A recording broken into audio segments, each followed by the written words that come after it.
Is it 92? Oh, well, that makes all the difference.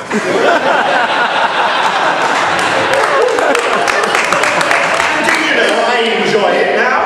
I think it's wonderful. It has set me free. And it's an ugly thing to admit that I used to worry what people would think of us driving around in some old banger. Did they use the word banger in America? Jalopy. Yeah, that works. Yeah. I hope it doesn't mean anything else. I'm forever saying it. And the other thing is people are forever saying things to me which means something very different in Britain. So if I ever talking to you and I go, it's probably because you've said something which doesn't translate very well into England English. Where were we? I knew I had a sermon here somewhere. Oh yes. We got through the first half of the first page, you'll be pleased to know. I think another bottle's due.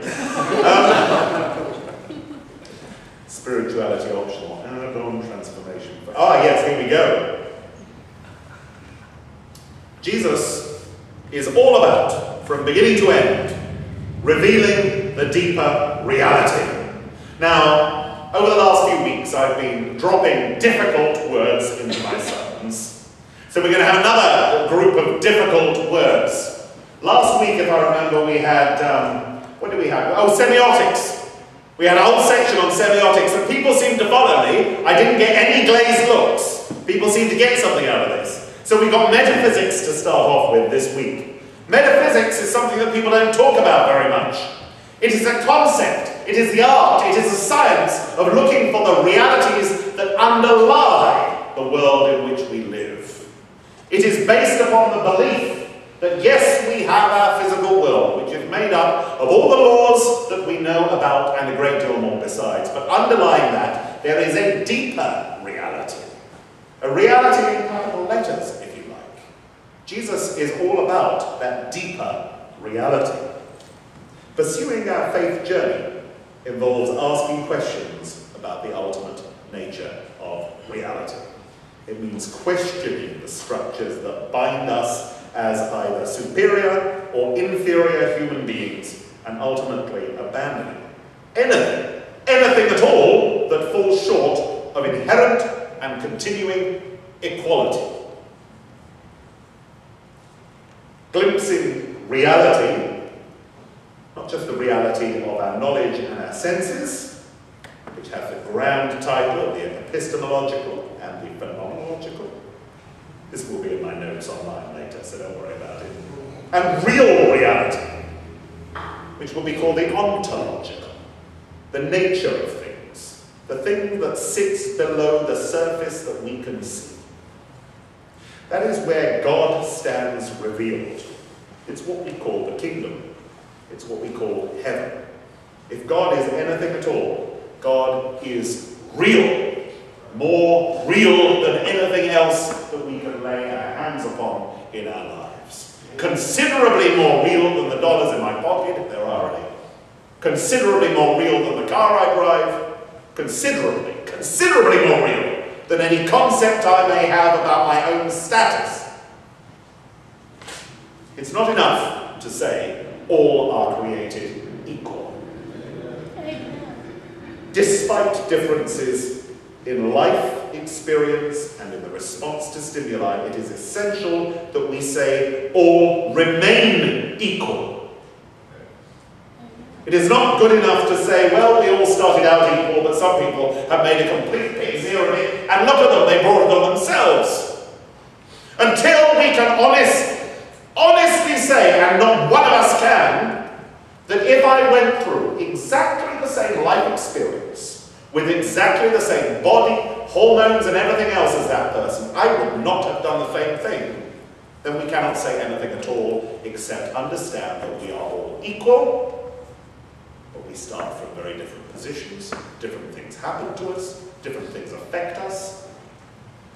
Some of us do not have the advantage of the life experiences which shaped us. And some people have the disadvantages of life experiences which well nigh kill. Jesus was all about understanding that equality. And the system that oppressed people was very similar to the system that oppressed them today. That somehow you are more valuable if you are wealthy, You are less valuable if you're poor. You're more valuable if you're a member of the country club, and I don't mean the one that buy water. That's too easy. That's just a simple subscription. They don't blackball you in there.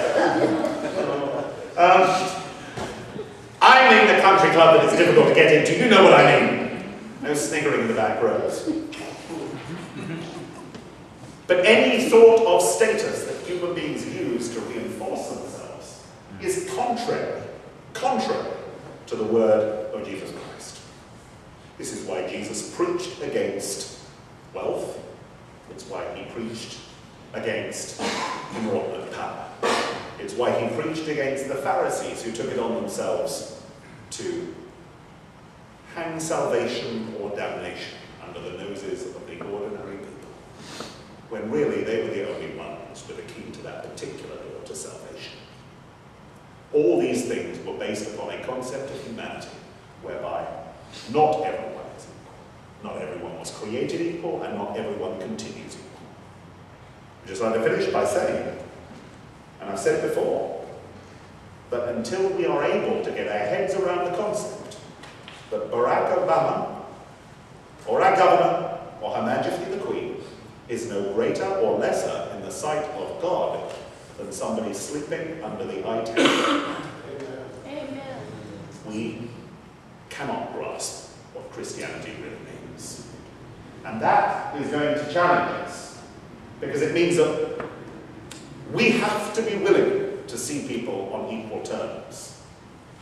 That doesn't mean to say that we treat everybody equally. We treat everyone according to how we hope that we can best treat them. But it does mean to say that we have to start really examining the way we look at the world. I think I've finished now. I've just got one final bit to say. The sum of Jesus' teaching here is what C.S. Lewis said. Aim for heaven, and you get the world thrown in.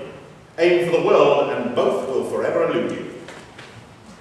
In short, in a world where the wealth and the trappings of wealth are hurled at us, where the expectation is that more and better stuff than our family and our friends and our neighbours is the only sure way to happiness, then the only way to peace is to be freed from all of that.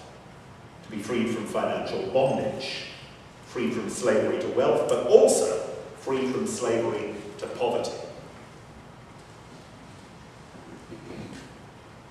Jesus says some things which do not rely upon practicalities.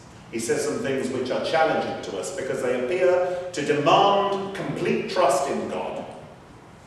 But what they really demand is the understanding that you have to trust God not just to take you to the places that you want to go, but you have to trust God to take you to places which are uncomfortable, which may not be secure, which may not be beds of roses, which is completely opposite to the sort of, and I have to say the word, flapdoodle, which is preached by prosperity gospels.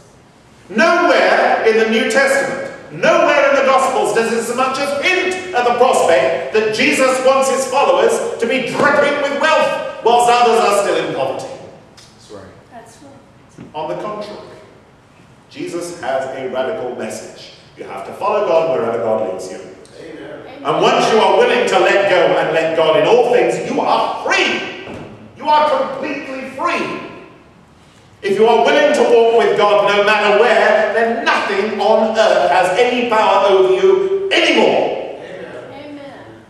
And I experienced that for the first time 18 months ago, and it, for the first time in my life, has made me happy and contented. That doesn't mean to say I don't have any problems in life anymore. I certainly do.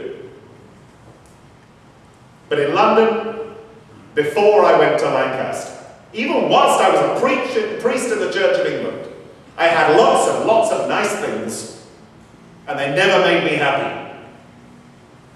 And like the man who was offered the pearl beyond price, who sold everything he had and went and bought the field that was in, for the first time in my life I realized that absolutely nothing had a hold over me anymore. Amen. My prayer is that all of us may at least glimpse that, because once it's